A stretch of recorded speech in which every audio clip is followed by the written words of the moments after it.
Hockeytown, it's a place where dreams are found. We fought so many battles here, now we're the ones that they will fear.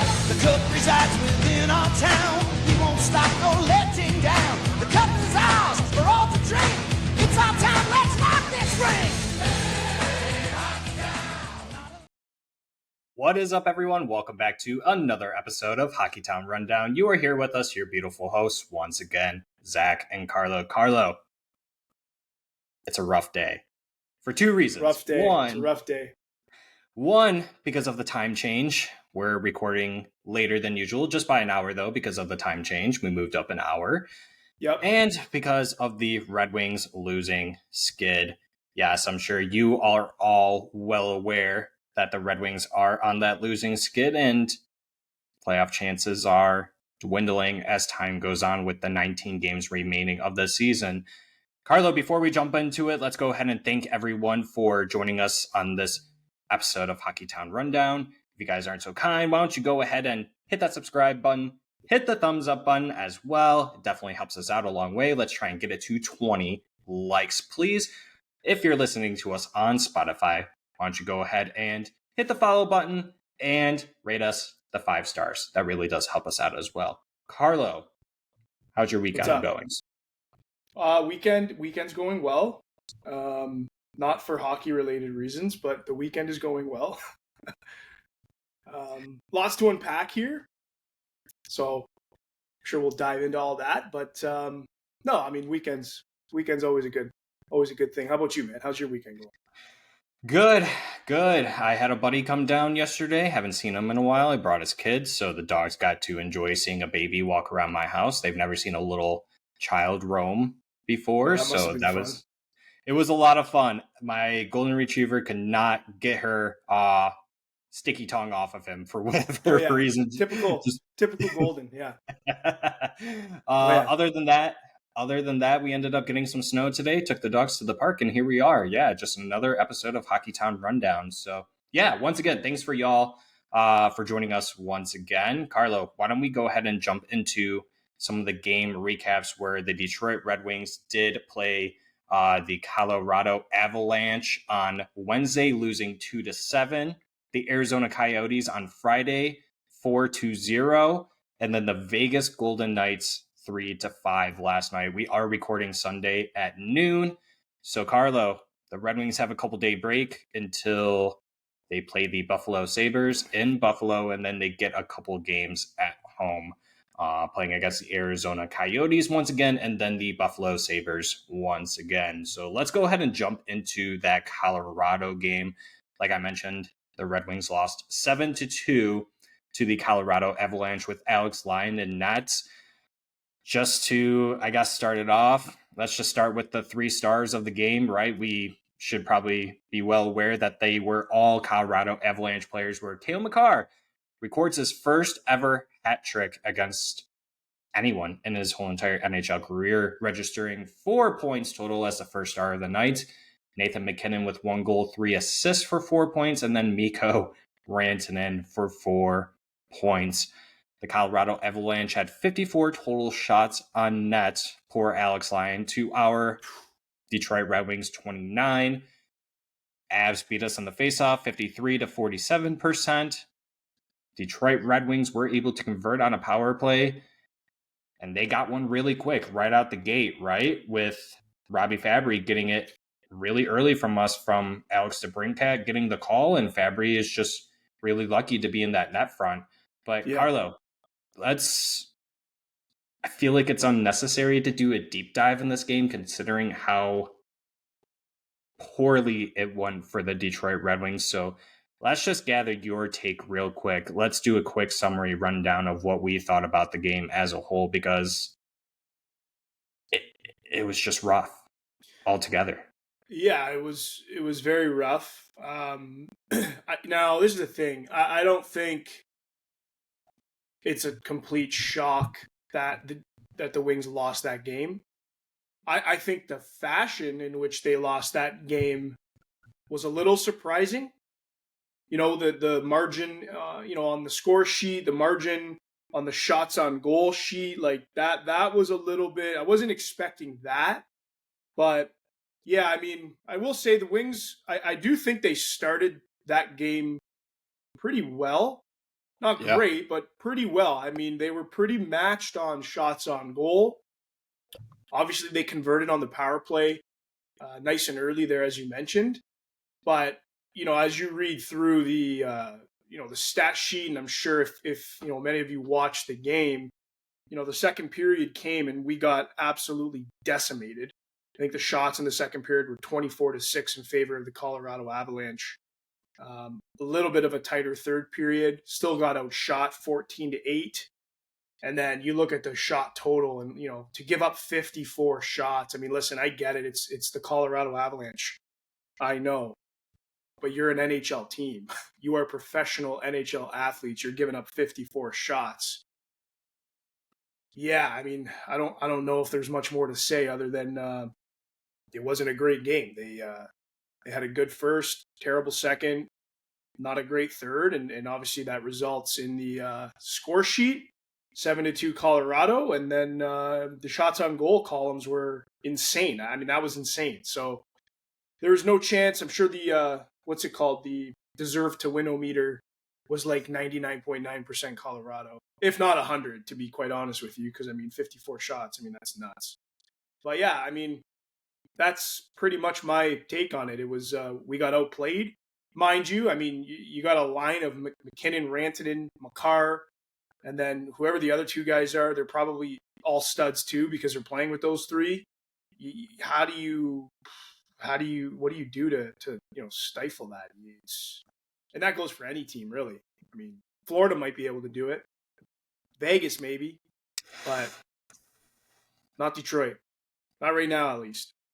Yeah, and this is the times where we wish that we had Captain Dylan Larkin, who is out for approximately 2 weeks. We at least want to put that out there for those of you that may not have noticed, but it's definitely noticed out on the ice when you do watch this team play. Everything just looks completely outplaced, discombobulated. It is a nightmare out there, and a lot of fans on social media are losing hope. Carlo, I mean, according to Money Puck, we're at 54.1% chance of making the playoffs now, and we are currently in the second wild card spot. But going back to the game, David Perron was able to get the second goal. These all came in the first period. But yeah, kind of piggybacking off what you said, we were just overly dominated by this Colorado Avalanche team who just have complete stud superstars on their team, right? The Makars, the McKinnons, the Rantanens, all the other players that they have on there. And at one point I made a joke. I was like, can we just play a drinking game, for however many times that Nathan McKinnon goes out there and does a spinorama move? Because he did at least 10 of them, right? Oh, yeah, we would be still hungover. Yeah. Facts. And I was hungover after that loss for sure. I mean, it was just complete obliteration on their end. And I feel really bad going back to Alex Lyon. Alex Lyon, he made 35 saves out of the 40 shots on net. He had an .875 save percentage. And James Reimer had to come in at one point, right? Who still allowed 2 goals on 14 shots against and posted an .857 save percentage. And I don't believe we talked about this on an episode, but I have mentioned it in our group chat that I'm nervous about the workload management that we are giving to Alex Lyon. Yes, Ville Husso is still out. He is practicing with the team, but is this game kind of an example of that? So that's a really good question because I think it's hard to have a definitive answer on that one. I think when you look back, and I'll bring up the game on February 22nd there against Colorado. Super tight game, right? 30 shots for Detroit, 31 shots for Colorado. Tight game. We took them to overtime.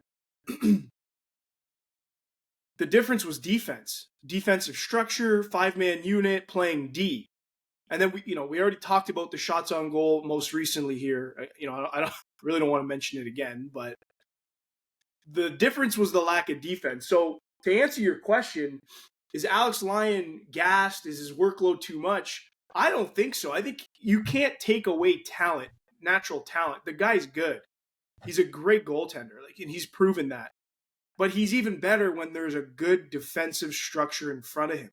When there's not, honestly, man, put Dominic Hasek in there. Is he letting in 7 goals or 5 goals? It's a fair question to ask. I mean, we're never going to know, but think about the context of that, right? I mean, Yeah. It really just goes to show you how important a 5-man unit of defense is. I mean, Yzerman talked about it in that I think it was after the first intermission in the Arizona game, which we'll get to, about just playing defense. Like we need everybody playing defense. That's very, very important, like super important, especially right now. So I don't think his workload is getting the best of him, Zach. I really don't. I don't believe that yet. I would say let's judge that when Detroit puts out a very good defensive effort and still loses. Then let's take a look at Lions' workload. Is it catching up to him? Is he tracking the puck well? Is he huffing and puffing? That would be my response to that. I don't know if that's the right response or not, but I mean that's the way I would look at, to be as realistic as possible, because the defense has been like beer league. It's been bad. It has.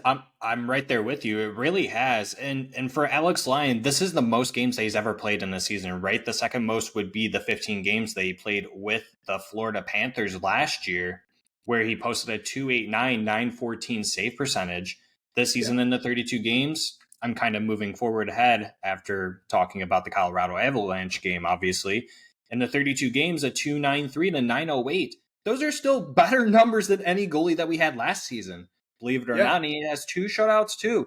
So he's got an 18-12-2 record. He's still got a great record in that regard. So I'm right there with you. It's Bush League defense out there. It's pretty bad. And there's a reason, once again, I'm jumping forward a little bit, not to really call anyone out, because you can name quite a few people on that defense that you could have done this with.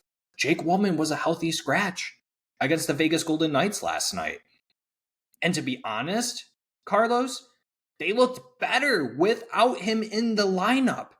So to say, they were able to score and make it a tighter game, and coming back and tying it 3-3 at one point. They were down 2-0, tying it 2-2. But yeah, like I said, I think you could have called out a couple other people. Petrie, Mata, Hall, any of those guys. Shane Gosper even, who did end up getting a goal in last night's game against the Vegas Golden Knights. I don't want to jump too far ahead, but that's I'm right there with you. I don't think that this is a Lion workload issue. Some people might think it is, but me personally, I'm starting to get a little nervous about it, right? I would have thought Steve Yzerman would have gone out and got maybe not a replacement for Reimer, but at least swapped him. And we saw quite a few goalie trades. I mean, New Jersey made 2 goalie trades, right? They completely swapped their whole entire goaltending situation that they have going there in hopes that they can make the playoffs. They're still quite a few points behind us, but it's looking more bleak as time goes on for this Detroit Red Wings team. And so, yeah, just to end it there for the Colorado Avalanche game, the Red Wings lost 7-2 and just overly dominated by a really, really good Colorado Avalanche team. And so this one, Carlo, I don't know how we can help the team in this regard. I mean, 4-0 against the Arizona Coyotes, a team that is year after year trying to meet the cap floor, right? And so they have Clayton Keller, they have some other good names, but 3 goals in the first period and really quickly. I mean, their first goal came within the first 2.5 minutes and they scored 6 minutes later, and then really late in the first period. So you're down 3-0 to start this game. And you only had 6 shots on net in that whole entire first period. It's just mind-battling, right? It's very confusing. I don't know what's going on with this team. It's almost like they thrive off of what Dylan Larkin does on the ice and in the locker room, and without him, they're just lost. They're lonely island boys out there, and they don't know what to do. Exactly, and to be honest with you, that's not good. Like, that's not good at all. Like, you look at these playoff teams, right? And we all know these playoff teams battle injury because they play so damn hard, right? They don't let it affect them to the point where they're losing to a bottom feeder team, getting shut out to a bottom feeder team. That's why it's like, you look at this season. I don't want to, I don't want to get canceled for this, but I think that game, number one, the most disappointing game of the year. But B, does it? And this is a question. This is not a statement. Does it tell you that this group has overachieved? I think Lalonde has said this many times. Has overachieved this year to the point where now we're expecting a little too much out of them that is just not realistic. I am not convinced that they are ready for postseason. This group is not the group for postseason. They've shown signs of it when they're all going and when they're 100% healthy. But if they're only 98% healthy, they're not showing that they're a playoff team. That's a problem. Yeah. The one thing too that I'm going to call it out, and again, I got to tread lightly here because I'm not trying to ruffle too many feathers, but there's this buzzword that keeps throwing around by this organization. Oh, the depth. And it's like, okay, I, to a point, agree. There is some depth there, but to be using that word and throwing that word around as loosely as they are, Larkin goes out and all of a sudden the depth is just gone. Well, now I question the depth to begin with. And I'm just like, okay, I think that's just a buzzword being thrown around because everybody loves to hear it. I'm not really seeing it per se, especially right now. But yeah, I mean, that was a tough game, Zach. That was a really tough game. I think everybody thought that was going to be a big win for Detroit, and to see them come out like that, not prepared whatsoever. Whose fault is that? I don't know. I mean, everyone's going to have their own opinion on, who should take the blame for the miserable start there. But it was not good, not expected. Even without Larkin, I'm expecting them to roll Arizona, and I think everybody was. So obviously, to see that not be the case, you've seen a lot of people voicing their opinions on, after the game and even during the game. I mean, they went down 3-0 in the first period.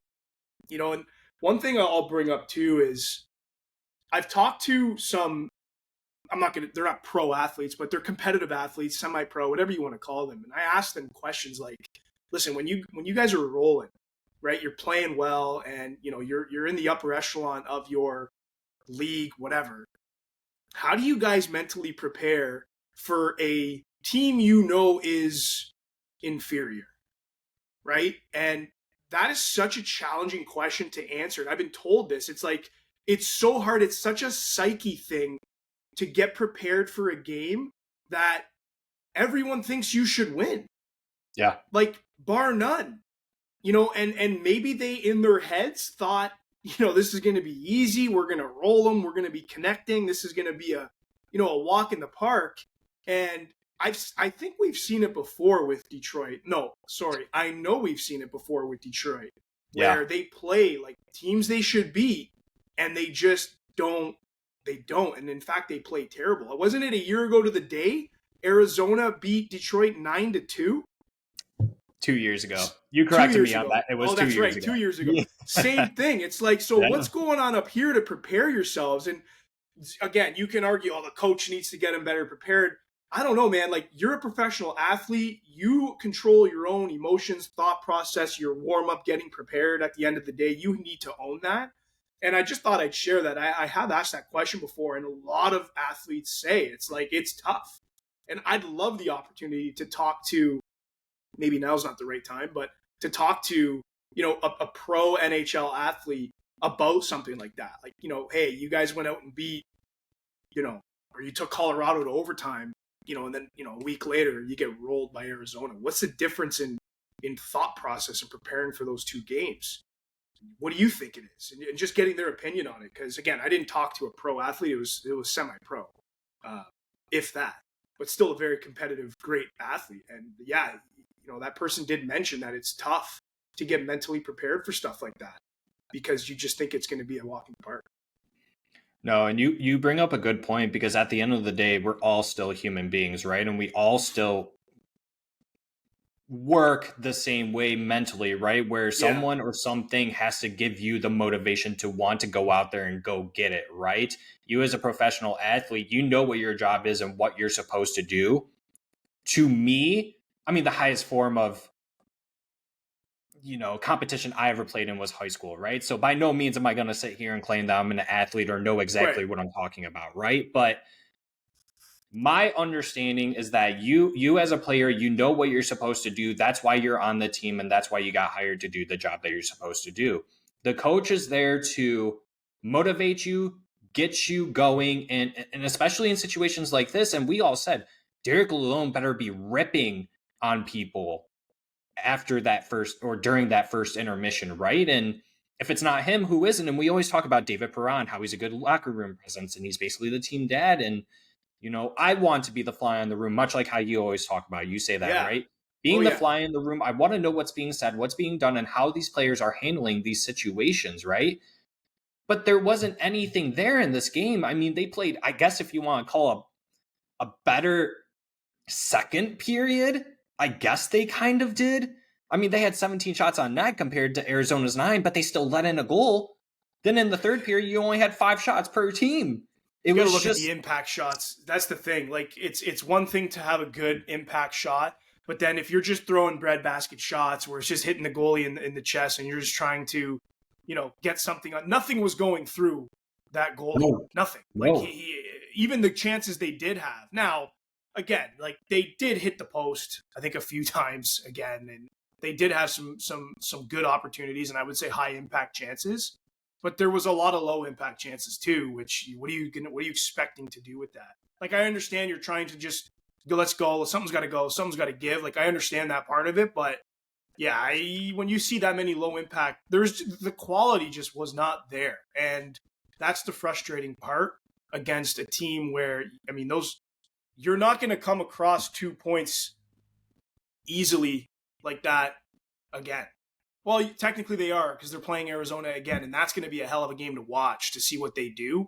But like, you have to take advantage of that stuff, and you have to get prepared. And whether that's coming from the coaching staff, whether that's coming from DP, you just need to make it your 100% mission to be 100% prepared for that game and take those 2 points. Because now you look at the probability, you look at the percentages, you look at the cushion that they had.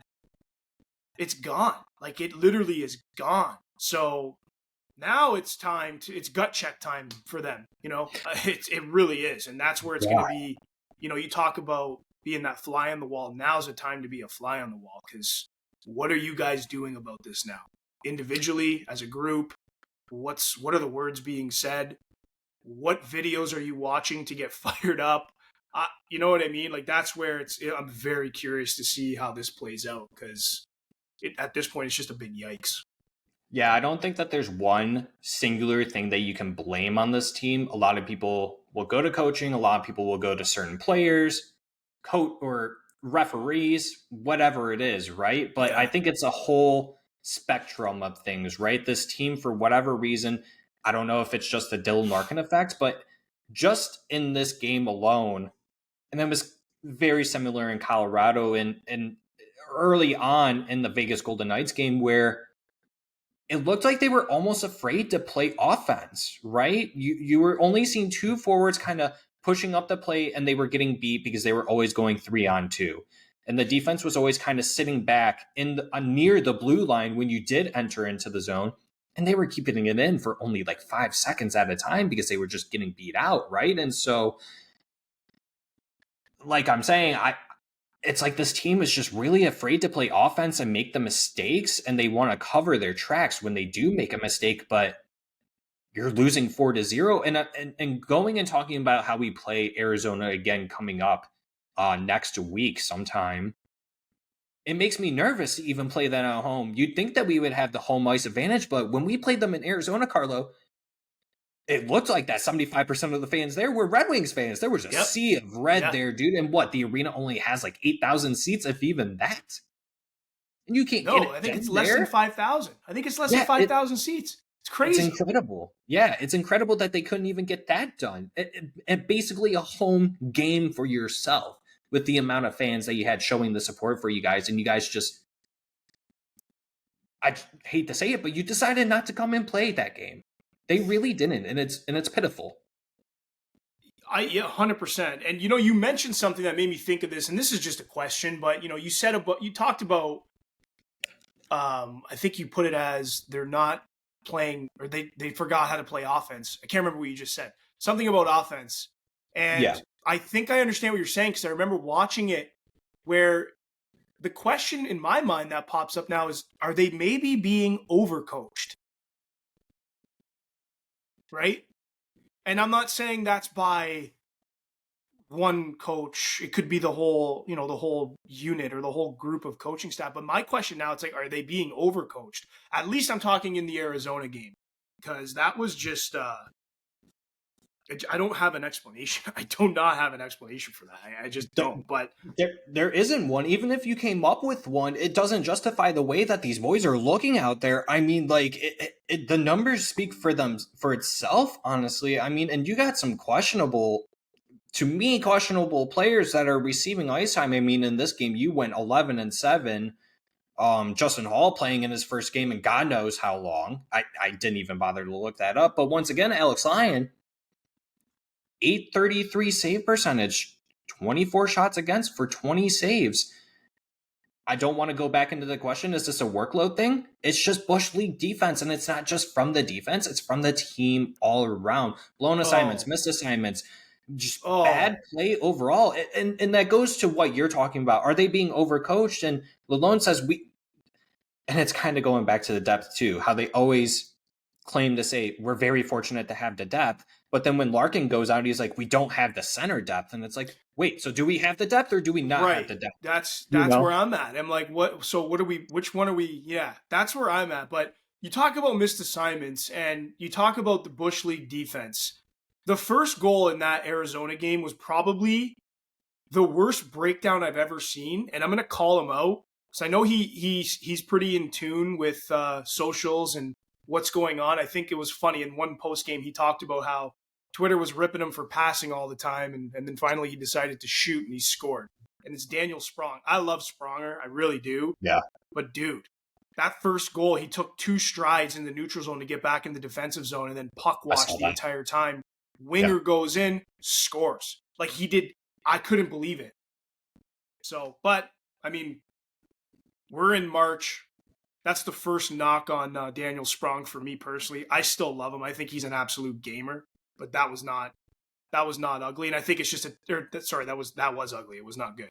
But I think it's a testament to how the entire team is playing. I mean, it's not just Sprong that had a bad game. They lost 4-0 to Arizona. The entire team had a bad game. Maybe not Raymond. Raymond's just on another level right now because he's just killing it. Yeah. They looked amazing in that game. They were the only ones that showed up, because even Rasmussen in last night's game against the Knights, he looked like he was trying to put the turbo jets on his skates, right? And Lucas Raymond, same thing with him. He is driving the play. It is incredible. Oh yeah, he's driving a line, and that's exactly what we wanted to see out of him this year. He's absolutely exceeding that expectation. He is playing unreal. He's making very smart plays. He's throwing hits. He is playing on another level, and I'm so happy for him, his age, and what's to come, and what we're going to see as fans out of number 23, because he is just playing unreal. So congrats and kudos to him. But I guess I got a question for you, actually, and I got a question for everybody. So please take a minute to drop this down in the comments, or at least your take on it. But what happens if Reimer played against Arizona and Lyon played against Vegas? I think it's a good segue to get into the Vegas game. But what are your thoughts on that? I think that was a very, very, very interesting coaching decision. I get it. You want to secure the 2 points. Maybe Coach Lalone just automatically assumes no matter who you were going to play, you probably weren't going to get the 2 points from Vegas. However, I am going to question the call. I think you should have started Reimer that game. Your best goaltender should be going up against the talent on the opposing team, the best team, right? And that would be the Vegas Golden Knights versus the Arizona Coyotes. Everyone, not 100 out of 100 people would agree with us on that, right? That Vegas is by far a better team than the Arizona Coyotes. 100%. If you do not agree with that, also drop that in the comments because I would love to hear your take on that one. But yeah, like I'm with you there. Very interesting decision. I don't really have an explanation for that. Personally, I probably would have elected to go Reimer and then Lyon on the back. Yeah. That's just, I don't know. I thought I'd ask that question. I really hope that some folks watching, listening can dive in and maybe get their spin on it, because I am genuinely curious why that was the decision that was made. Like that was very, I think you put it really well with the word interesting. And it's not even about securing the 2 points. I try to look at it as a workload management thing too, right? Where here's Alex Lyon in the last 2 games where it's against the Florida Panthers, you go 4-0, then Colorado Avalanche 7-2, and then you're going to play them against the Arizona Coyotes. Give the dude a little break, please, especially on a tough West Coast road trip that you're on. And it is similar to last year. You know, the West Coast road trip was, the boys did good last year, right? But it's still rough in general, right? And we always struggle when it's in that time zone, right? And for whatever reason, I don't know if it's because of the plane ride, they're jet lagged, they're tired. No excuses though, right? But yeah, the decision to go with Lyon in the Arizona game, I understand it to try and secure the 2 points. But guess what? We didn't get the 2 points. Listen, this is easy for us to do. It's hindsight. Hindsight's always crystal clear. We know that. At this point, it's just a topic that I wanted to discuss. Not that it's going to change anything, but the reason I brought it up is because I put up a poll on Twitter about Derek Lalonde and just Derek Lalonde performance review. We'll get into that after. That's the reason why I talked about this and asked this question, because, I just – it's not going to do anything. Hindsight's 20/20. I'm like, man, what would you have done differently? And I wonder if he would have done it differently. You know, I'm sure he would have. I hope he would have, looking back, just to give Lyon the break against Arizona, an easy team, so to speak, and then let him go out against Vegas. Because I'll be honest with you, Reimer didn't look great against Vegas. I mean, he did let in a couple. I think he even started ducking again, which I don't want to digress too much, but regardless. Well, let's just go ahead and jump into that game anyways, where the Red Wings did lose 5-3 to the Vegas Golden Knights last night, Saturday, March 9th. Same situation where Jonathan Marchessault ends up getting a hat trick due to an empty netter. Jack Eichel records 3 assists, and then Noah Hannafin, the new Vegas Golden Knight player, records 2 assists in his opening game. I mean, even looking at Anthony Mantha, he looked fantastic out there. Personally, I thought he looked pretty good. He looked like he was really hard to get off the puck. He looked like he was moving his feet really well. And that kind of sucks to say it, because I don't remember ever seeing that from him when he was a Detroit Red Wing, to be honest. Maybe when he was super young, but by the time we were getting ready to trade him, it just looked like the effort wasn't there. But going into the game, the Red Wings were outshot 36-26. They made a very close game. Like I said, at one point it was 3-3, and they lost it because of poor defense. They collapsed in their own zone. They don't know how to get the puck out of their own zone. They did good on the faceoff. Andrew Copp was phenomenal on the faceoff, and that's pretty much about it, to be honest with you. I mean, on the power or on the PK, sure, he did really good too, right? The Red Wings were able to score once on the power play. We laid out quite a few number of hits. I mean, this game was probably the more physical game I think I've seen the Red Wings play all season. I will give them that. You blocked 27 shots. But same thing. The first period, you're outshot 19-7. Second period, 12-6. Then the third period, you took over. It's already too late at that point. You got goals from Michael Rasmussen with a tip, assisted by Sider and Prawn. Sick. Love that. JT Comfort, goal. Love that. Another tip, too. Assist. Huh? Another tip. Comfort's goal is another tip. One of those kind of greasy goals. I mean, take it how we can get it. Like, if they're getting shut out by Arizona, we're taking the greasiest of goals against Vegas, Yeah. against anybody all day. But sorry, go ahead. No, you're good. And you kind of bring up a good point. It doesn't really seem like the Red Wings were getting too many of those greasy goals this year. There are a lot of pretty goals that they've gotten this year, but yeah, going back to the Comfort goal, Sider and Kopp assisting on that. Shane Ghostbear getting a goal finally after quite some time, I think since like the Washington Capitals game. Michael Rasmussen assist, and then David Perron assist. So a couple of players here with multi-point games, which is awesome to see, but you know, you got James Reimer in that. The first goal he lets in, 5-hole. Maybe he was screened a little bit. I don't think he was, but that was a soft goal, Carlo. And there were quite a few number of times where I saw him just like, he does this a lot, right? Where if the pressure's on, he tends to fall backwards into his net. And I don't mean falling on his back, but he like glides back into the net.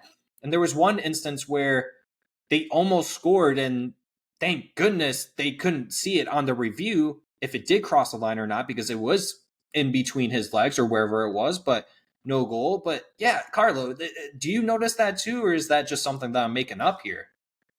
Two things I noticed with Reimer. He's very, he's a fish in his net.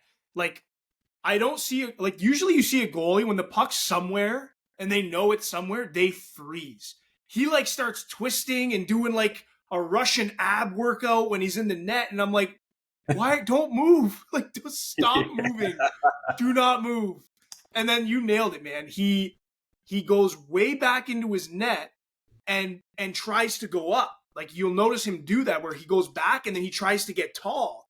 Whereas if you just kind of came out, you're taking away the same angle without working as hard by trying to lift up, which then creates other holes over here. Yeah, like, it's just, he's a third string goalie. I think his days are behind him. Yeah. What hindsight's 2020, brother. What do you like? It is what it is.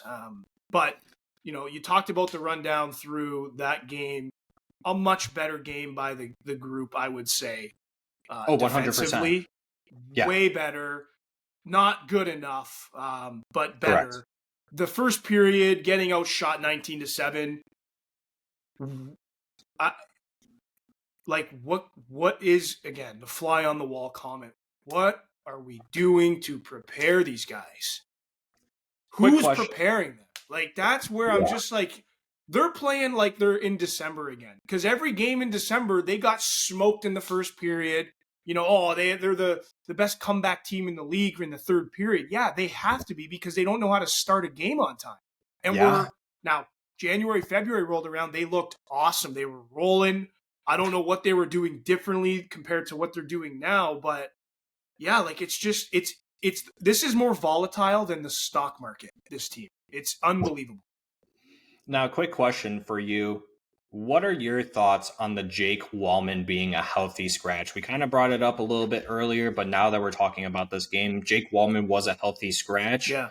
Yep. I'm assuming and we talked about this after the Arizona Coyotes game, right? Where we're like, the coach has to send a message to someone. I don't care who it is. Unfortunately, it just so happened to be Jake Wallman. But we've seen this before where Red Wings coaches like to do it to the younger players to set a precedence, right? And so, is that the reason why they did it for Jake Wallman, is to let him know that the way you've been playing is not the way that we should be playing hockey? Well, I definitely think there's a method to their madness. By no means do I think they put all the young players on a dartboard, threw a dart, and landed on Jake Wallman. No, there was absolutely a reason why it was Jake Wallman. I personally was okay with it because it tells me that, okay, they're sending a message, like you said. There's a message being sent here. I really don't think Wallman has played that great over the course of, I would even say the last week and even the tail end of February. I don't think he played that great. No. So, and I think you're not taking Sherrod out. The guy's the only guy on the team that's got bite, plays with heart, and he's just a nasty, tenacious player. You're not taking him out. By the way, I thought he looked great with Sider last night, for whatever that's worth. But yeah, I'm A-okay with that coach's decision. I'm actually glad they did something of that stature to try to tell the team and send that team a message, because they need it now more than ever, especially with what's on the line. And what's to come in the next 4 or 5 weeks here. Yeah, I love that decision. I think I messaged you where before the game started when we found out Wallman was scratched. I'm pretty sure the Wings are undefeated when Wallman is not in the lineup. I am not bashing on you, Jake Wallman, not at all. I'm a stats guy, so I just threw it out there. Obviously, that doesn't hold any value after last night, but I think Wallman he needs a reset. I think he needs a bit of a reset. He needs to check himself, and that's okay. That is okay, man. You're a human being. Yeah. Everyone goes through that. And one thing I will say is he always comes back, and he comes back on a heater. So I do smell some Jake Wallman goals in the future FanDuel props bet. How we doing? Just saying. Putting it out there. But once, Carlo, it's just, and you could have done that with any player, right? You can't do that with Ben Sherrod. Like you said, he's the only one with a little bite and grit on the team. At least on the defense, Mo Seider has kind of backed away from that a little bit, where you noticed last year where he was doing a lot of reverse hitting, just a lot of hits in general, right? And I have not seen that a lot from him this season. And you can't take out Mo Seider because he's by far the best defensive player on this team, even if he is having a rough season. Based on stats or the analytics people out there on social media, they say he isn't doing as great, and a lot of it is because of deployment issues. And oh yeah, man, look at the matchup. Look at his matchups. Yeah. Oh no, it's just absolutely incredible. And so it goes back to even the trade deadline, which we will go into. Very, very shocking, but not shocking that Steve Yzerman did not want to go out and at least try to help out this blue line. He did make one trade, surprisingly, but it came with Clint Costin, obviously, before I go too deep in that, because like I said, we will talk about that down the road. But yeah, you could have picked anyone besides Jake Wallman, and the result probably still would have been the same this game, right? And so if you're sitting there and saying, oh, if Jake Wallman was in this game, we probably would have had a better shot, I don't think so. Personally, I don't. What do you think, Carlo? No, I don't think so. What makes you say we would have had a better shot based off of the last 3-4 games? We lost 4-0 to Arizona. Like, what's Jake Wallman's stat line in that game? I don't know. We can pull it up really quickly and look it up, but like, no, I don't think Jake Wallman is a difference maker. I don't think Jake Wallman is a game breaker. I think he has his moments, but I don't think he is a game breaker. So, no, go ahead. No, sorry. Yeah, Jake Wallman, 3 shots on net, 18-30 playing time, 22 shifts. He had 1 block, 1 hit. Plus minus 0. Yeah, that's okay. 18 minutes, 1 shot, 1 block. Like, Jake Wallman when he's on, dude, that guy's blocking like 9 shots a game sometimes. Correct. And he's getting in the way. Like, so I don't think that game was a great game for. Listen, I don't want to beat a dead horse. That game was not a good game for anybody. Correct. I don't think it's.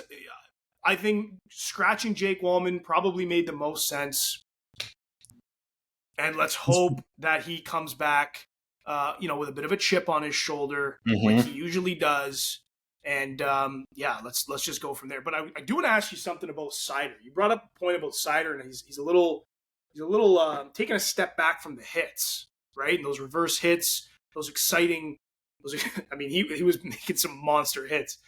Do you think Cronwall had a role in that and saying, hey man, take it easy out there. Don't literally break your back out there every game, because I already did.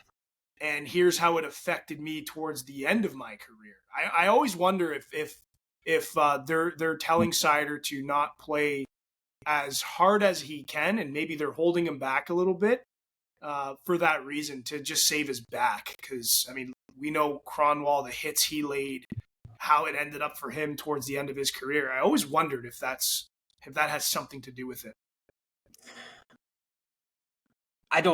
To be honest, Carlo, I'm not sure exactly how to answer that. Maybe that's probably the best answer I can give is maybe, but I don't have hits and everything pulled up, but like in 64 games, 7 goals, 27 assists, 34 points total compared to last year in 82 games, 5 goals, 37 assists, 42 points. I think they want him, and the goals have increased, right? By 2. He's on pace for 9 this season. On pace to have 2 more points than he did last season, but it's almost like he is trying to, or at least maybe not him, but the coaching staff is telling him to, and maybe this is what he's trying to implement, is be a little bit more better on the defensive end. Not that he wasn't fantastic for us last year on the defensive end, but I think they want him to just control that a little bit better and be more aware of what's going on. I don't know, but it all comes down to the deployment issue, right? He was doing that last year too, so I truly don't even know what the difference is. And it goes back to saying being the fly on the wall, knowing what exactly coaching is telling him, what upper management is telling him, and what's exactly going on with Moritz Seider as a whole. It's just really tough. But that's a really good question, honestly. Mo Seider is someone who has yet to miss a game in his NHL career, right? And so maybe you make a good point there that maybe they're telling him to kind of take it a little bit easy on the hitting, but if that's the case, then he needs to go back to doing that, because this team, they have bites like Chihuahua dogs out there, Carlo. It's lackluster, to say the least. They have no bite, no grit whatsoever, and it seems like it's only Ben Sherrod doing that. We saw Patrick Kane getting in it with Pietrangelo a little bit. If you're a lip reader, you knew exactly what word to use. But I kind of wish that we had Moritz Seider of last year right now, because we're missing that type of player. You're right, and I just kind of dawned on me that every hit Moritz Seider lays, there is a risk for injury, right? Keep in mind, they're a human being. They're a human being with a lot of momentum on skates and on ice. So, he lays these hits. There is a high potential, I would think, for injury. Now let's imagine the Red Wings without Moritz Seider for 2 weeks, 3 weeks. Yikes. I'll do you a favor. Let's not imagine the Red Wings without Moritz Seider for 2 to 3 weeks. I digress a little bit here, but that could be it, man. Risk mitigation 101.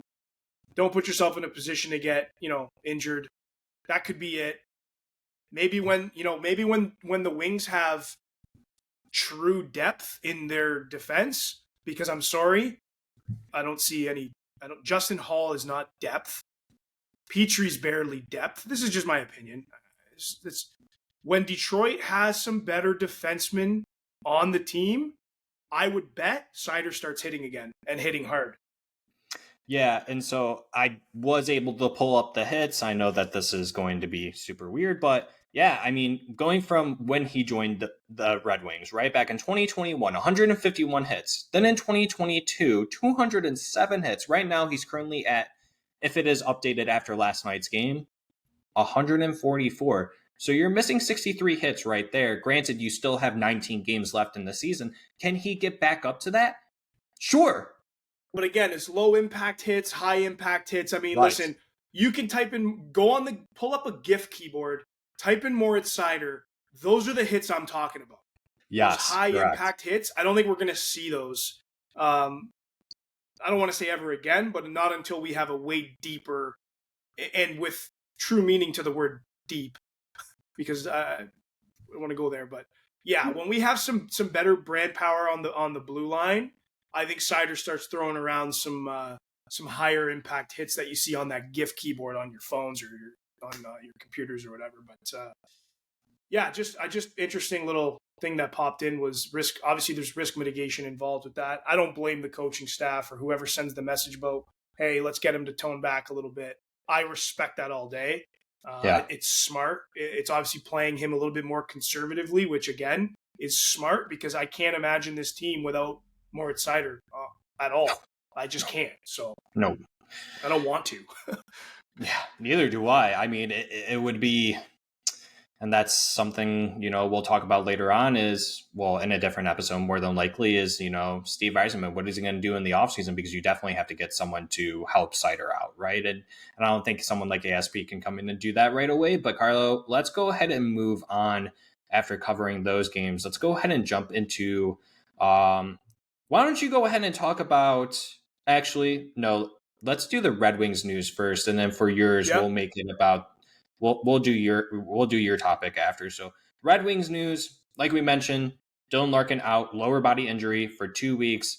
That was earlier this week, so should be back right around when we play the Pittsburgh Penguins, hopefully. But Derek Lalonde said that was minimum 2 weeks. If it's any longer, I can't imagine how this team's going to end up making the playoffs, to be honest with you, Carlo, because like we said, they just look completely lost out there. Last night, they looked a little bit better, but something's got to give here. I mean, Kane's not converting. Alex DeBrincat's not converting. It's all very close. They're getting opportunities, but they're just not converting.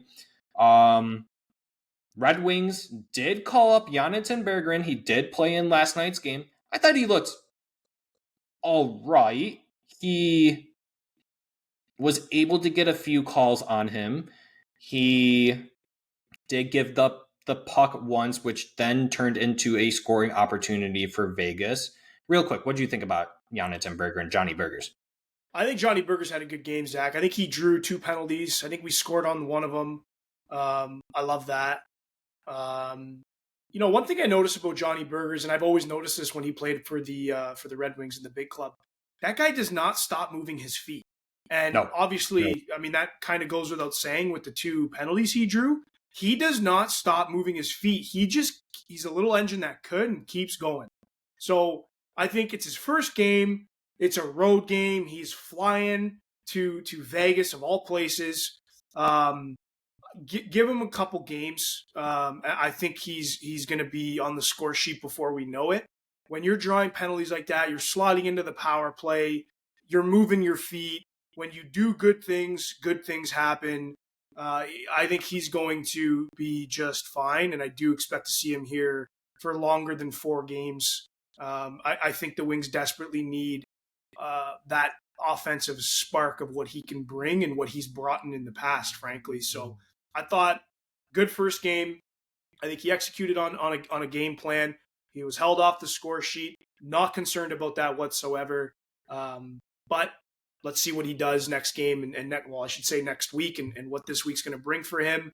I would be a little surprised to see him off the score sheet over the course of the next few games, to be quite honest with you. I think he's going to be rewarded because I think he had a great first game against the Vegas Golden Knights. So, I mean, take that for what it's worth, right?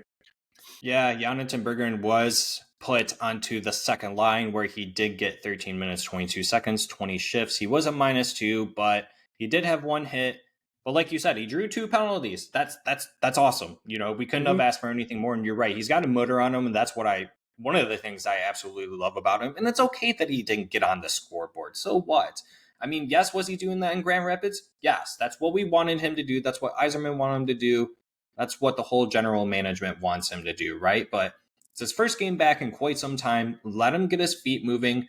But Carlo, going into the trade deadline, which was the night of the Arizona Coyotes game, well, it was during the day, right? The end of the trade deadline. The Red Wings did make 1 trade, and that included Red Wings forward Klim Kostin, who was dealt to the San Jose Sharks for defenseman Radim Simek. We also did get a 7th round pick in 2024, which it was originally the New Jersey Devils pick. And so, Carlo, I mean, this is kind of the reason why Jonathan Berggren was able to get called up, not only just for the fact that the Red Wings needed help on the forward end based on the last couple games that we've seen. I mean, 2 games where you're just getting completely shut out by the Florida Panthers and the Arizona Coyotes. But yeah, for Klim Kostin, someone who wasn't getting a lot of playing time, and he wanted an opportunity where he could play more because he is a younger player. I guess real quick, what you think about the trade? Only 1 trade during the trade deadline. Well, I think Yzerman just basically found the $2 million that he's going to offer Patty Kane next season. That's what I think that was. It was 100% a shed move. I don't mind Klim Kostin. I plays with size. He's huge. Like he plays with size, momentum, speed, and you know what? He does actually have some decent hands on him too. I mean, I think it's a good move for the organization. I think Yzerman said it well in his trade deadline presser.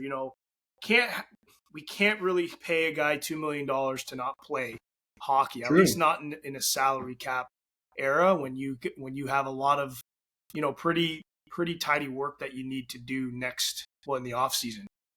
Correct. So that's what I think about that. I mean, no bad feelings against Klim Kostin. I think he's a good player. I liked him. I didn't really have too many complaints about him, if any at all, to be honest with you. And I think it's an opportunity now for him to go and get some of those top 6 minutes or top 9 minutes. Good for him. And with Zadina. And it's great for us because, again, that's now some found money that we can, go ahead and give to Patty Kane, I hope. Yeah. So, I mean, you got to do what you got to do when you're doing that. But one thing, and I don't want to digress, one thing that Yzerman did say in the presser that he had was that I guess he looks to wrap up so the RFAs obviously need to get wrapped up first and foremost to really determine what they can do with the UFAs. That's easy math. But he did mention that he does plan on getting the UFAs buttoned up like right after the season ends. He's not going to wait too long to get that buttoned up. And he mentioned the fact that, these guys have families, blah, blah, blah, the human element to it. Like they want to know if they're going to be moving around in the summer, stuff like that. So I think it's going to be a pretty quick figures in terms of what we're going to be doing. And I'm excited about that to kind of obviously see what happens. And thank God Yzerman values the human element in this stuff because it'll give us some news quite quickly. So I just thought I'd mention that. Yeah, no, you're exactly right. The human element, that's definitely an importance too, right? And I believe that's one of the reasons why players want to come here, right? Because Steve understands that it's not always just about hockey, right? Everyone's a human being and they have feelings, they have emotions, and they have families and whatever it is, right? And so, yeah, he made mention that he has at least gotten in contact with majority, if not all, the UFAs that are still left that are unsigned to extensions, right? And so hopefully it gets done sooner than later. We saw the Rasmussen contract signing. He was still an RFA technically, but glad to see that happened and took place. But yeah, the $2 million definitely helps out. The cap is going up by around $4 million next season. So yeah, looking at it that way, that's $6 million that you can utilize to sign Patrick Kane or add David Perron if you want David Perron to come back, whatever you want. So you got to look at it that way. But speaking of Michael Rasmussen, he was injured in last night's game against the Vegas Golden Knights. He did take a shot to his hand, and Lalone last night did not provide an update on that. And so, Carlo, if he's missing a couple games, real quick, you can give your spiel if you want, but what do you think? Are they going to call someone up? Are they just going to go 11-7? Thoughts on that real quick? Well, one thing I think when Ras was pissed. Like he obviously something happened. When he saw that goal go in, he was not happy. So it's good to see they played with heart last night, and Ras definitely played with a lot of heart last night. That was obvious. Very, very brutal to see him get banged up like that. If he does miss some games, obviously we're eager to find out what the status is. We probably realistically won't find out till tomorrow. I would expect, but I based off this season and based off the decisions that have been made, they're probably not going to call anybody up, which I probably would take a shot and call up a defenseman. I don't know which one, but I would probably call up a defenseman to see if we can try to get a little bit better defensively with this person who gets called up, whether that be Edvinsson, who I believe is injured as well right now. Not sure the severity of it. Albert Johansson, I'm a huge Johansson fan. I think he is awesome, underrated. Can't wait to talk more about him as we move forward here week to week. But I think based on the decisions that this organization has been making up until right now, they're probably going to go 11-7, Zach. I don't know if that's the right answer, but that's just what I think they're going to do based off of history. That's what I would expect too. I mean, I did make a Twitter poll asking the fans to vote if they think if Marco Kasper or Carter Mercer would get called up, but you make, just talking about that, I mean, we've seen them go 11-7. I would not be shocked if they decide to do that again and then just kind of gauge it from there, and if you're worried about ELC slides, like losing a year or anything like that, if it's going to make the team better, you gotta do it, right? And so whether that's Edvinsson, whether that's Kasper, Mazur, Johansson, don't worry about the year slide, right? Just do what you got to do to help out this team and get them winning again, right? And so, Carlo, according to Money Puck, I'm not sure if I brought this up already, but I'll say it again. If I did, 54.1% chance of the Red Wings making the playoffs. That's a dramatic drop since we last talked about it 2 weeks ago. I still think there's a chance. We got a pretty light schedule coming up. Anything is possible. I mean, we talked about it last episode, right? Where the Florida Panthers were able to squeak in because of the Pittsburgh Penguins losing to a Chicago Blackhawks team that was dog water. So, yeah. Listen, I think we sent these to each other in the group chat, our takes on the calendar, basically, and highlighting them red or green based off of winning and losing.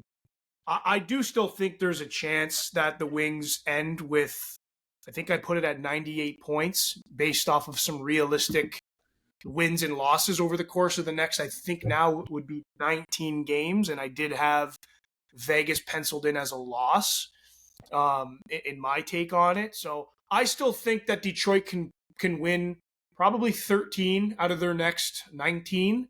I think it's possible. They've done it. Listen, they had a phenomenal January, phenomenal February.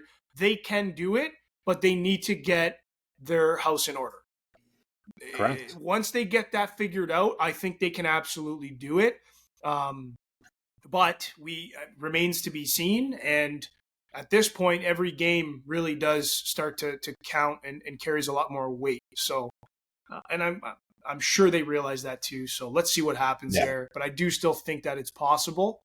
And I guess we kind of roll from there. I would hate to see Detroit make it in, get swept in the first round. Like, that's not good for anybody. I mean, I get it, playoffs you want to play, but you don't want to see them get just decimated in the first round and they're out. Yeah, a lot of people always go and say, and I'm someone who says this all the time, it would be good for Lucas Raymond and Moritz Seider, and if Jan Ittenberger or let's say Simon Edvinsson is on the team, that you bring them up for the playoff push. It would be good exposure for those guys, but you're exactly right that no one wants to see their team get swept, and it's not good for player morale, because then that just creates tension in the locker room, so to say, potentially.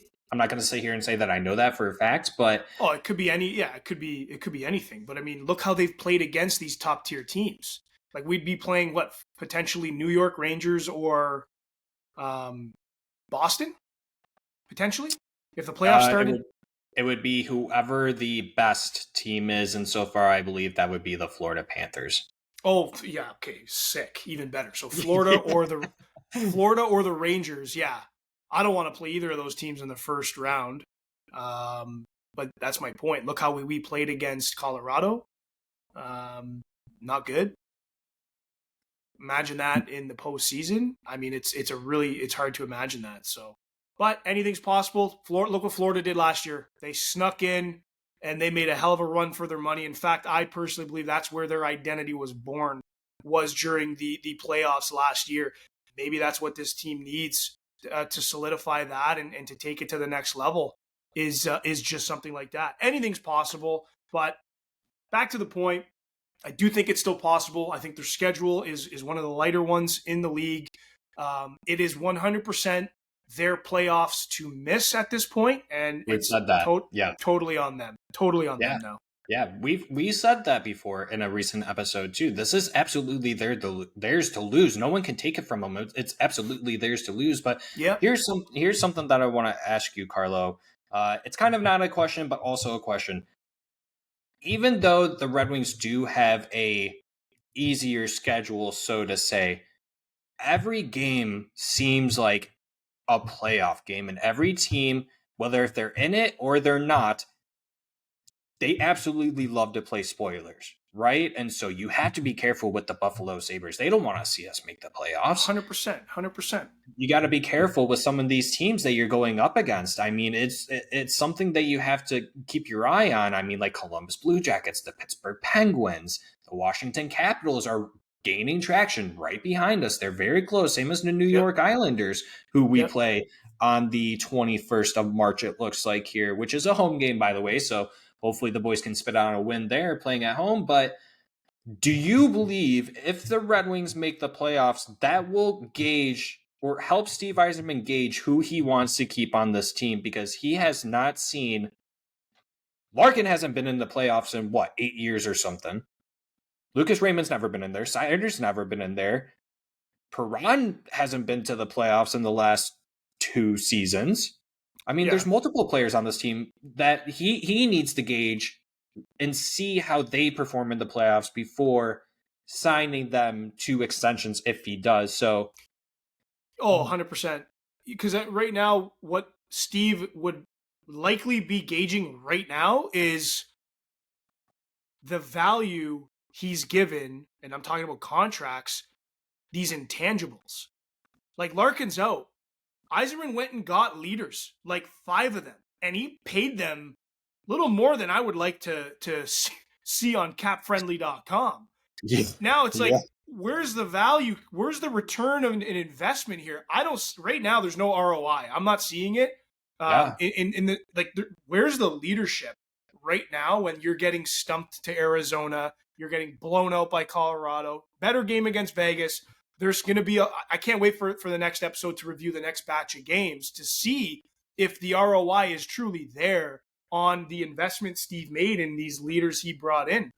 But that's a great question, Zach. And if I'm Steve, I'm absolutely looking at that. And that is absolutely playing a role into what my group looks like next year, who's coming back, who's not. Obviously, we know some are coming back based off of their contract, unless something crazy happens in the offseason, which one can hope.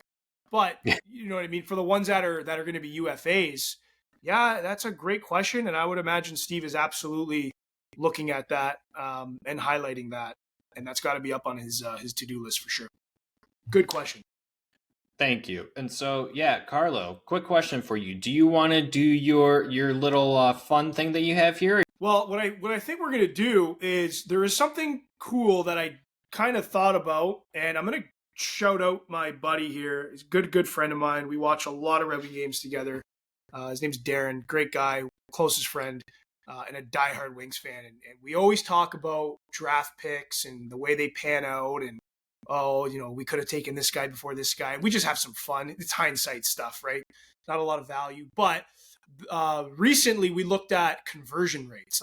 So basically, how many of Stevie Y's draft picks are going to be NHL players, and are they high impact NHL players? Now, I think it's too soon to tell about the high impact part, but the part about just playing in the NHL and playing some NHL games, his conversion rate's pretty awesome.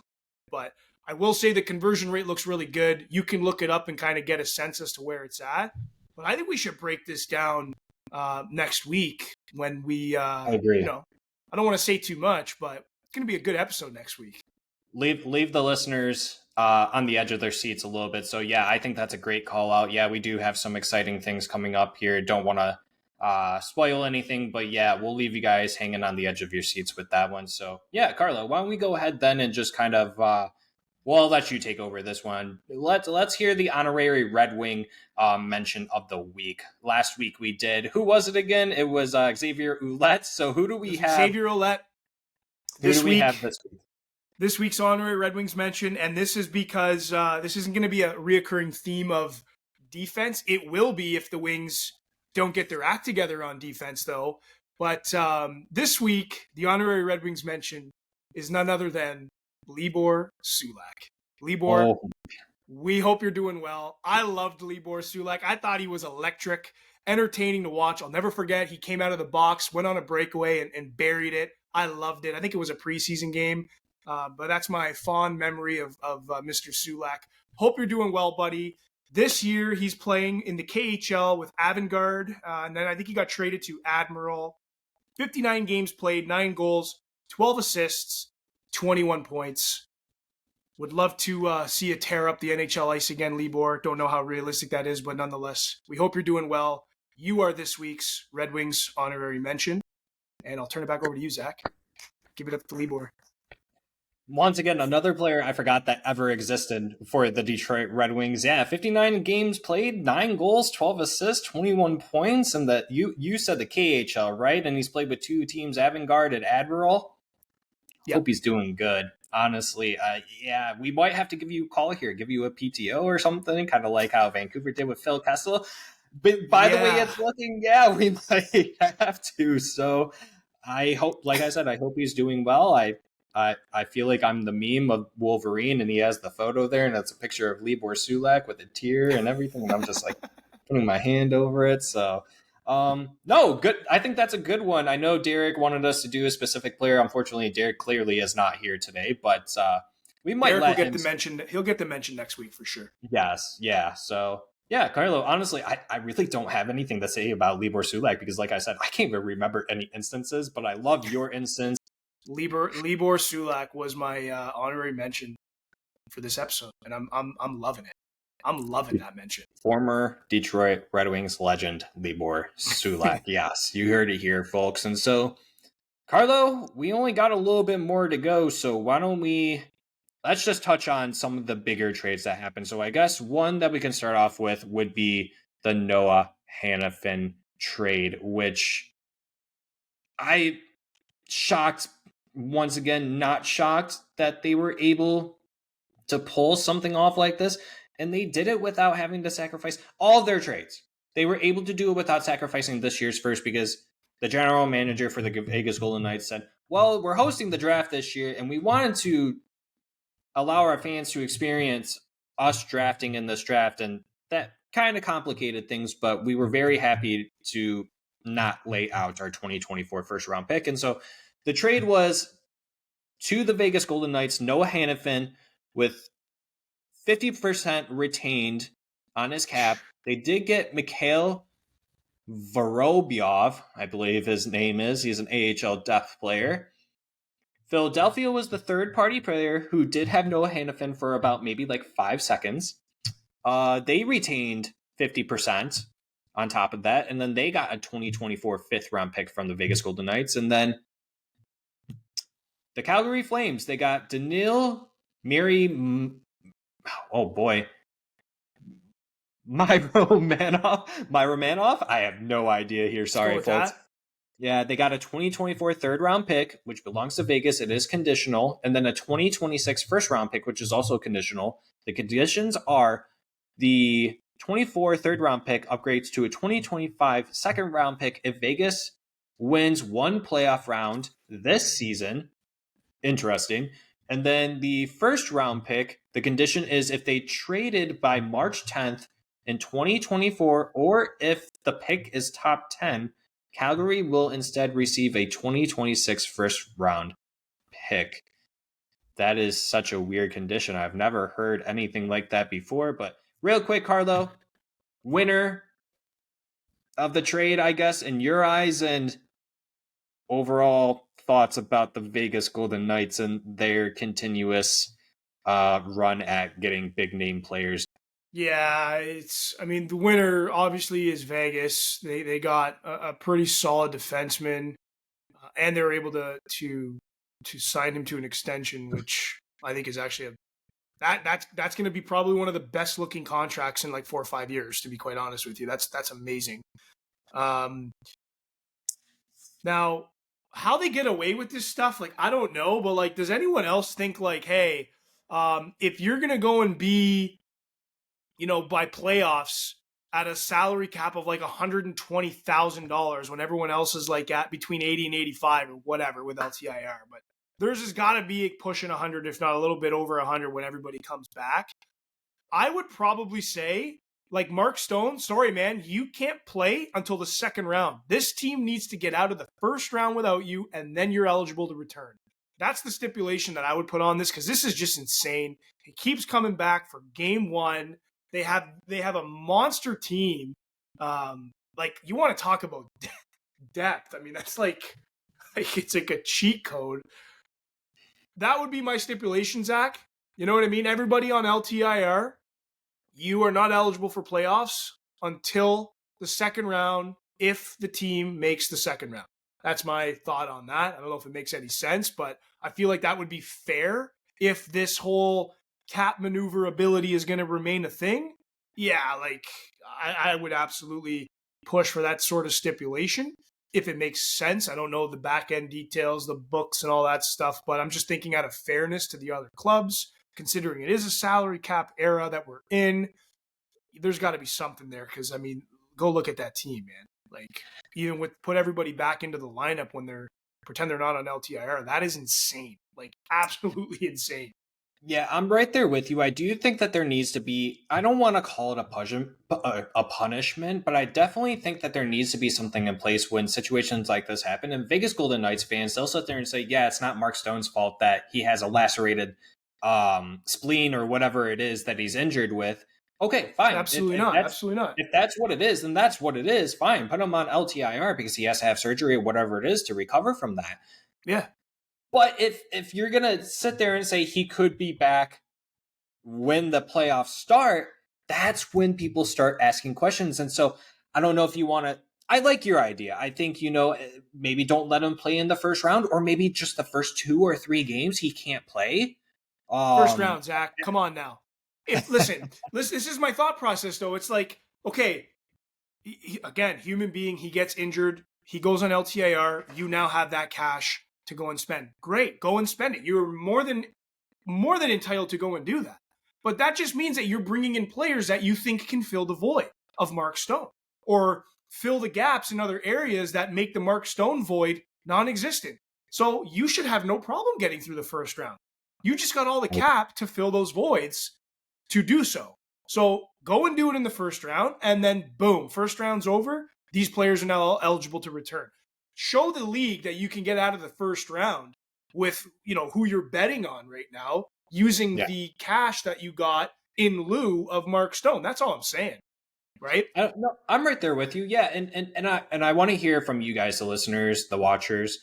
Put it down in your comments what kind of suggestions that you would make to the league if you were a general manager, because there were words from Elliot Friedman. I can't remember which intermission game it was, but he said some general managers are not 100% happy with the way that it is handling with Vegas, and that there should be a rule implemented to where he has to play the 82nd game of the season at the very least, right? And so by doing that, that would make Vegas have to make very, very difficult decisions, right? Because of how much cap that they have tied up with all their players. And I mean, the next player we'll go into is Thomas Hertl. That one's another story where it's the same thing, right? I don't know how they keep on getting all these players with huge cap hits and but they're going to move them either way, right? I mean, I could definitely see them moving away from Thomas Hertl in the offseason, but I'm going to stop right there. But a couple of things I've said to friends is, make them give up a first round pick, make them give up a couple picks, do something like that. I know in the NBA, they have something called the luxury tax. I'm not exactly sure how it works, but make them have to pay some sort of fine, not the $50,000 bull crap, right? Make them pay an exuberant amount of money for basically infiltrating the cap, or whatever the word is that people use. Decimating the cap. I really don't know what word to use for it right now. They're manipulating the cap. Manipulating. Thank you. Yes. And so it is mind blowing to a certain degree, but I'm not going to sit here and say, and just bitch about it. Right. I'm just going to say it. I'm not sit here to do that because you know what? No. They're an aggressive team, and good looks on their general manager. They're doing a good job at doing it. Right. And so if it was manipulating cap, the league, you would hope they would step in, but I'm sure the league probably understands that Vegas brings in a lot of money to the NHL, more so than probably what Arizona has ever done as a franchise. So just throwing that out there. But Carlo, before we go too deep into the weeds about, that and everything, but yeah, I would like to hear from everyone what they would like to see the league implement to make a change into that. But let's talk about the Thomas Hertl trade real quick, because this is another big name fish that I never expected to be on the market. I thought they were going to get Buchnevich or someone relative to that, right? Jake Gensel, whoever. So they got Thomas Hertl with 17.1% retained on his contract. San Jose also had to send a 25 third-round pick and a 27 third-round pick. Sharks got David Enstrom, which I think that's a great player for them. That's essentially a first pick plus player, in my opinion, in that. And then a 2025 first round pick. So Vegas, like I said, they got to keep their 2024 first. So winner, loser in this. There probably isn't a loser, because personally, I think both teams won this trade. Really, I think Vegas, they got another center winger that can play up in their top six, middle six, wherever they're going to put him. And then Sharks are a rebuilding team and they get to shed some of that cap, right? But now they're kind of in a situation where they might have to meet the cap floor once again, much like the Arizona Coyotes. So what's your take on that, Carlo? Yeah, I think Vegas is again doing their thing. Credit to them on the retained salary that they were able to stash away. San Jose has to do that for 6 years, I believe. 6 years they have to retain that salary, which is that's impressive. So they're paying Hurdle until 2030. I don't know what you're doing. I don't know what you're doing there with that one, but okay. In that regard, Vegas wins this deal all day long. They win it even more if Hurdle re-signs. Don't know if that's a possibility. And, one thing I'll say with Vegas kind of getting all these players, they can't keep them all. So, nope. July 1's going to be fun. It's going to be a fun day. Yeah, it's going to be an interesting offseason for them because even if you go on their cap friendly page, I mean, so many players on just the LTIR alone, and it's incredible. But yeah, I think great trade for both players. That retained deal is nuts, though, dude. 2030, you're paying this guy till 2030. Holy moly! I have a buddy who's a Sharks fan. His name is Matt, and yeah, he didn't really like the trade because he didn't like the fact that he had to give up picks to get a pick in return. And I was like, okay, I kind of see what you're getting at, but you guys are rebuilding. You just do what you got to do at this point. But Carlo, moving along, this one I just want to big up. It's not a big name, but because we did bring him up in the last episode, I thought it was only right to bring him up. Evgeny Kuznetsov was traded to Carolina Hurricanes, all for a third-round pick. I am shocked they even got a third-round pick for that. Money was retained, 50% though. So it makes me wonder if they didn't retain any cap, would they have just gotten future considerations? More than likely, personally. Probably. Yeah, that's a good point. So, yeah, I just wanted to throw that one out there. Another big name fish was Jake Gensel was traded to the Carolina Hurricanes as well. This is a team you also got to be careful with. I mean, that's a team that plays really good defense. They have decent goaltending. Now they just added Kuznetsov, who's a great center, and Jake Gensel, who is a great winger. But we're going to see if it's the Crosby effect, right? Now that he's with this team. Money was retained. It was 25%. They traded to the Pittsburgh Penguins Gramps himself, Michael Bunting, and his $4.5 million contract. I am shocked that they took him, honestly, in this deal. They got Vasily Ponomarev. I'm so bad with these names. Sorry, guys. Cruz Lucius, who I think was particularly the main puzzle here in this deal. Vili Kulvunen. Oh my goodness. Sorry, folks. 2024 second round pick, which does or did belong to Philadelphia. That is conditional. And then a 24 fifth round pick that was owned by Carolina. That is also conditional. The conditions are the 24 first round pick will, or the second round pick will upgrade to a first if Carolina makes it to the Stanley Cup final. Interesting. And then the stipulations are hilarious. I know. And then Pittsburgh will receive this pick if Carolina wins the 2024 Stanley Cup. So then they won't get the fifth unless Carolina wins the 24 Cup. If I'm reading this correctly. Yeah, that's exactly what it is. That is very strange. Oh my goodness. Okay. These are very, some of these, like I said, some of these stipulations are very, you have to, first of all, they're all double takers, and then you understand what's going on. You're like, you just have to laugh, so funny. And I am currently trying to find the Casey Middlestat trade, which I don't even need to see it because it was 1-for-1. It was a pure hockey trade like I thought that Steve Yzerman would potentially do. Middlestat for Bowen Byram. Carlo, in your honest opinion, who won that one? Me, all day, Avalanche. I personally believe the Avalanche won that. I don't understand why the Buffalo Sabres did that to get another blue liner when they already have Owen Power, Rasmus Dahlin, and a couple other good defensemen on there. So, your opinion? Oh yeah, Avalanche all day. They just got way better up the middle. McKinnon, Middlestat, Colton, Cogliano is they're like, that's insane. Like they just that's depth, man. Like that was awesome. I think they could afford to do it as well because their defense is clearly not a problem. And so they had the room to do that and to go and get way deeper up the middle and kind of get your centers really solidified, whew, yep, that's going to be a lot of fun to watch towards the end of April with those guys for sure. And I see why they did it too, because it sounds like that they still have. I mean, they were asked. I believe it was against the game with us. They asked about it. What's the update on Landeskog, and they said straight up, we honestly do not know, and that's quite unfortunate to hear. I hope it all works out for Landeskog. I don't want any bad will on any type of player or human being in general. I want them to lose, but yeah, I think because of that, they had to go out and do it. Do I think that they could extend Middlestat? That's the next question, right? I don't think that they will extend him unless Casey Middlestat wants to take a little bit of a pay cut, but based on his age, I'm expecting that he probably wants term and money, so we'll just have to wait and see on that, honestly. But Carlo, before we close out here, one final question.